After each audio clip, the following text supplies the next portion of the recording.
Поранених зараз у лікарні слідчого ізолятора «Матросська Тишина». Російські представники підтвердили це українському МЗС. Зараз вітчизняні консули намагаються якнайшвидше до них потрапити. Окупанти перевезли до Москви усіх захоплених українських моряків. Етапували у кілька разів кількома партіями. Спочатку офіцерів та поранених, потім решту. Розмістили у СІЗО Лефортово та Матросській Тиші. Всі в одиночних камерах. Ми знаходимося в постійному зв'язку з Червоним Хрестом. Він вже надіслав до Москви вимогу щодо допуску до наших моряків, причому як фізичного допуску. Наші консули готові до цього, оскільки у нас там є доступ. І ми, звичайно, також активізували наших міжнародних партнерів для того, щоб вони разом з нами працювали з метою отримання якнайшвидшого доступу до них. Українських бранців в Лефортово вдалося відвідати члену громадської наглядової ради Москви Когиришин Сагієвій. Каже, на умови тримання хлопці не скаржаться, почуваються добре. Всех, кто был в Лефортово, мы сегодня обошли. Они находятся на одиночном содержании временно. Также это и карантинное содержание, то есть это период, когда проверяют их документы и когда проверяют их состояние здоровья. После уже будут их переводить в обыкновенные камеры, где содержат по двое. У них не было жалоб на условия содержания. Все они говорили, что у них нормальное состояние, что у них нет проблем, в том числе со здоровьем. Ані українським дипломатам, ані адвокатам військовополонених побачитися з ними поки не вдалося. І найближчими днями навряд чи вийде. Увидеться ни с кем, естественно, не удалось, потому что официальную информацию подтвердили уже в тот момент, когда все СИЗО были закрыты, с прицелом на то, что впереди выходные дни и вряд ли кто-то сможет к ним попасть. Найшвидше побачити українських моряків можуть лише консули. Втім, зробити це вони зможуть не раніше понеділка. Для адвокатів процедура триваліша. Дозвіл їм на побачення має дати слідчий. На це можуть піти тижні. Втім, адвокати не здаються. Вже подали перші апеляції на обрані запобіжні заходи щодо своїх підзахисних. Їх направляють у так званий Верховний суд Криму. В идеале его должны доставить в суд. Я об этом в своей апелляционной жалобе просил. Но в практике это будет, скорее всего, через видеоконференц-связь із Лефортова. Попри те, що моряків вже немає в Сімферопольському СІЗО, кримські активісти не припиняють збирати допомогу бранцям. Передадим все, что куплено, собрано туда, в Москву. У нас есть связь с московскими нашими партнерами, правозащитниками, поэтому никакой проблемы здесь нет. До пунктів збору небайдужі приносять речі та гроші. Один з підприємців доставив цілу коробку нових кросівок. Вже вдалося зібрати понад 200 тисяч рублів. Анна Ісайкіна, Заман, АТР. Термін до понеділка. Росія має дати відповідь, де українські моряки, що з ними, на яких підставах їх кинули за ґрати. Така вимога Європейського суду з прав людини до Росії. Потім ЄСПЛ розглядатиме скаргу України, де до Москви є також чітка вимога відпустити українців, взятих в полон у Керченській протоці. В цьому зверненні також йдеться про те, що Росія здійснила акт агресії, через який українські військові зазнали поранень. В мене мало сумнівів в тому, що Росія все ж таки надасть якусь інформацію, наскільки ця інформація буде повною, вичерпною і таке інше, будемо дивитися, коли вона з'явиться. Якщо 39 правило буде прийнято, я впевнений, що Російська Федерація буде все ж таки намагатись максимально, наскільки вони зможуть, виконати. Що буде 39 правило, подивимось. Українські військові готові відбити російську повітряну атаку на Азовському узбережжі. Загроза ворожого нападу на Маріуполь є й досі цілком реальною, бо на кордоні з Донецькою та Луганською областями Росія зосередила 150 літаків та гвинтокрилів. Про це заявив командувач Об'єднаних сил Сергій Наєв під час комплексних військових навчань поблизу Маріуполя. За легендою, ворожий десант готується до висадки на Азовському узбережжі з гвинтокрила. У відповідь артилерія і танки під прикриттям з повітря Міг-29 відкривають вогонь по цілях. Об'єднані сили, які є часткою Збройних сил України, в районі проведення операції Об'єднаних сил противника Російську Федерацію зупинять. Треба сказати такі слова такі переконливі речі сказати Путіну, щоб він зрозумів, що його агресивні дії дістали всіх, що йому пора зупинитися, вивести свої війська і залишити в спокій Україну і український народ в цілому. Ситуація на Донбасі залишається неспокійною. За минулу добу одного нашого військовослужбовця поранено. Один під час бою зник безвісти. Це Сергій Проданюк з 10-ї гірсько-штурмової бригади. Його шукають вже майже добу, але поки що жодних результатів пошуки не дали, повідомляють у штабі ООС. Загалом ворог 14 разів обстрілював позиції української армії, 7 разів зі зброї, забороненого мінськими домовленостями калібру. Російські винищувачі нишпорили над Балтійським морем. Перехопили Су-27 військово-повітряні сили Бельгії. Літаки розвернули, бо ті не надали планів польотів. Таким чином, без дозволу росіяни збиралися порушити повітряний простір НАТО. Відео нишпорок ВПС Бельгії опублікували на своїй сторінці в соцмережах, пообіцявши, що й далі захищатимуть спокій європейців. Із 96 мільйонів гривень, закладених до бюджету для родин політв'язнів Кремля, і досі нічого не виплатили. Все через відсутність в Україні закону, який би чітко визначав, кого вважати політичним в'язнем. Комісію при Мінтод, яка мала б приймати заяви від родичів політв'язнів на виплати несправедливо ув'язнених українців, створили лише на початку листопада. Засідання комісії проходять у закритому режимі, тому родичі політичних бранців і досі не знають, за якими критеріями приймають рішення про виплати. У Міністерстві з тимчасово окупованих територій своєю чергою закликають парламент якомога швидше прийняти закон про політичних в'язнів, аби родини 24 полонених українських моряків могли отримати матеріальну допомогу. У нас до цих пір законодавчо питання політичних в'язнів не врегульоване. І весь час регулювати лише постановами Кабінету міністрів чи наказами окремих міністерств, мені теж здається неправильно.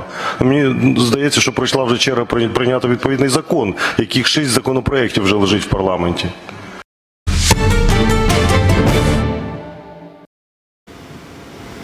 З українського питання стартував саміт Великої Двадцятки в Буенос-Айресі. Те, що цинічний напад Росії на українські кораблі в Керченській протоці обговорюватимуть на найвищому рівні, уже ніхто не сумнівається. Залишається невідомим, хто зі світових лідерів після цього погодиться віч-навіч зустрічатися з російським президентом Владіміром Путіним.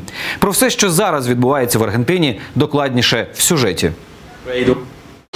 Ще від учора в аеропорту Буенос-Айреса один за одним сідають літаки з усіх куточків планети. Хтось зі світових лідерів на саміт Великої Двадцятки прилетів завчасно, не пощастило німецькій канцлерці Ангелі Меркель. Борт номер 1 зламався на півдорозі, їй терміново шукають інший. Зате Трампів в Буенос-Айрес прилетіло одразу 2. Ось цей реальний. І цей надувний. Від ранку на знак протесту активісти причепили його біля Національного конгресу Аргентини. Це нормально. Трамп – це той, над ким ми насміхаємося, але разом з тим боїмося. Його зображують як примхливу дитину. Це знущання і глузування. Та разом з тим він становить загрозу для світу і американців. Говорити під час саміту лідери G20 мали про торговельні війни, зміни клімату і безробіття у світі. В порядку денному з'явилося українське питання. Обговорити на найвищому рівні агресію Росії в Керченській протоці пообіцяли і президент Туреччини Реджеп Таїп Ердоган, і канцлерка Ангела Меркель, і президент Європейської ради. Ескалація в Азовському морі викликає у нас велику стурбованість. І, звичайно, застосування Росією сили проти українських кораблів абсолютно неприйнятне. Європа, на цьому я наголошую, Європа об'єднує свої зусилля і виступає за територіальну цілісність і суверенітет України. Ось чому я впевнений, що в грудні ЄС продовжить санкції проти Росії. Найбільша інтрига зараз – двосторонні зустрічі. Саме через зухвалий напад Росії на українські військові кораблі Дональд Трамп скасував переговори з Владіміром Путіним. Нині загадка, чи зроблять те ж саме інші світові лідери. В Кремлі тим часом шукають виправдання можливій політичній ізоляції. Во многом реакция Трампа – это шоу, это дань той антироссийской истерии, которая раскручена как маховик еще предыдущей администрации и которая активно оппонентами Трампа применяются против него самого, поэтому ему некуда деваться. В противном случае его объявят едва ли не агентом Кремля. Все ще обіцяє зустрітися з Путіним Ангела Меркель і так само питати буде про долю українських військових кораблів. Триватиме саміт Великої Двадцятки 2 дні. Анна Макаренко, Заман, АТР.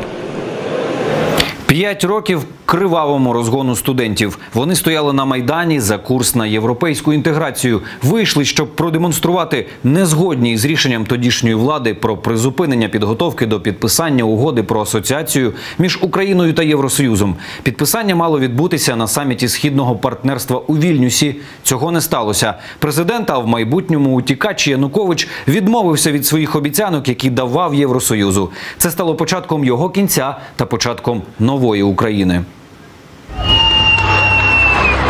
Прагнули до Європи, тому ж першого дня, 21 листопада, вийшли на Майдан. Ми вже тут, а ви? На Майдані Незалежності стояли тиждень і робочими, і вихідними. Сподівались до останнього, угода з Європою близько. Слава Україні! 29 листопада гірка новина і розчарування. Янукович не підписав угоду. Сцену розібрано, більшість люду вже по домівках, а студенти і далі на Майдані. О 4 ранку комунальники беруться зводити ялинку, студенту не дають. Тоді налітають силовики.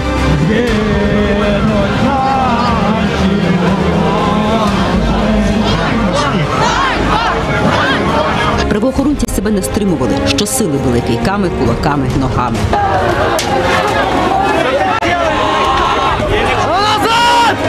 Силовики увійшли в раж, не дивились, хлопець перед ними чи дівчина, сорому не відчували.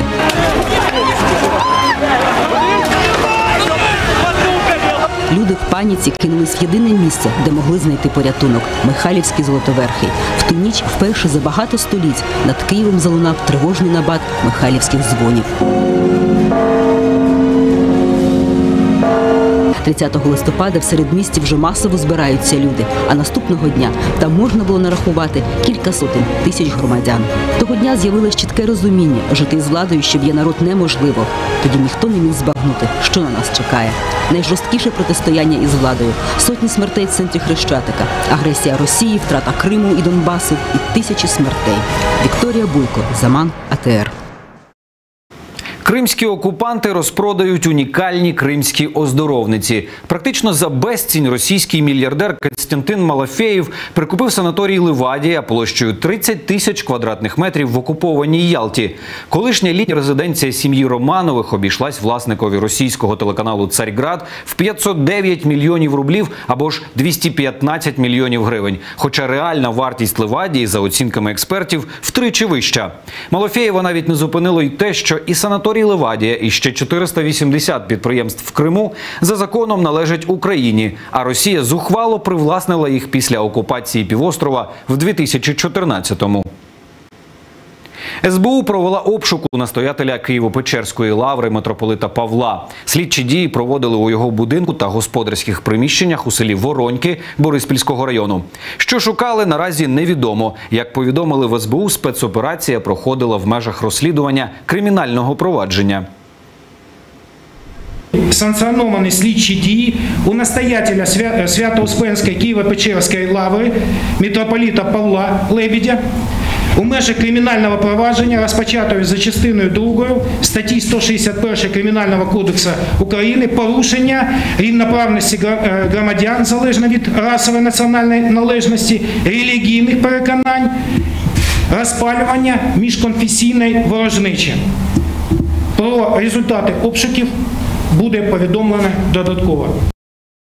Тривав кілька годин, в СБУ пообіцяли повідомити про результати згодом. Сам намісник Києво-Печерської лаври одразу скликав журналістів і назвав нинішні події політичним тиском та додав, що майновий комплекс у Вороньках, де тривали обшуки, належить до майна лаври, а сам він до тих приміщень не заходив з 2013 року. Сьогодні діється на мене тиск з усіх сторін, але хочу вас завірити, що я в Святій Соборній, Апостольській, Канонічній церкві. Іншої церкви я не признаю. Без заторів на дорогах прямісінько до літаків в Борисполі. Сьогодні відбувся перший рейс, як його називають, рейкового автобуса. Курсуватиме він між Південним залізничним вокзалом та литовищем. Вартість квитка на експрес – 80 гривень. У потязі є Wi-Fi і туалет. Тепер від вокзалу до аеропорту можна доїхати за 35 хвилин. Однією з перших пасажирок стала й наша Вікторія Аблязова. Перший рейс експресу. 3 подружки – Надія, Вікторія та Тетяна. Самі з Дніпра. На кілька днів хочуть поїхати до Прибалтики. У Києві пересадка на літак до Вільнюсу. Про новий експрес Київ-Бориспіль дізналися з інтернету. І одразу по приїзду вирушили до каси за квитком. Зізнаються, раніше добиралися до Борисполя автобусом. Витрачали на це 100 гривень. Шлях тривав у середньому 1,5 години. В автобусе ты не можешь регулировать время. Здесь ты, по крайней мере, четко знаешь, в какое время ты сядешь и в какое время приедешь. Очень комфортно, очень чисто. Мы только сидим, да, обсуждаем этот вопрос, что гораздо лучше, чем в автобусе.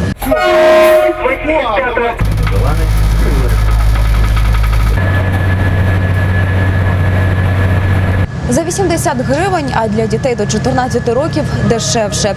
Тепло, зручно, Wi-Fi і туалет. А головне, що експрес долає шлях за 33 хвилини від Південного залізничного вокзалу до аеропорту Бориспіль.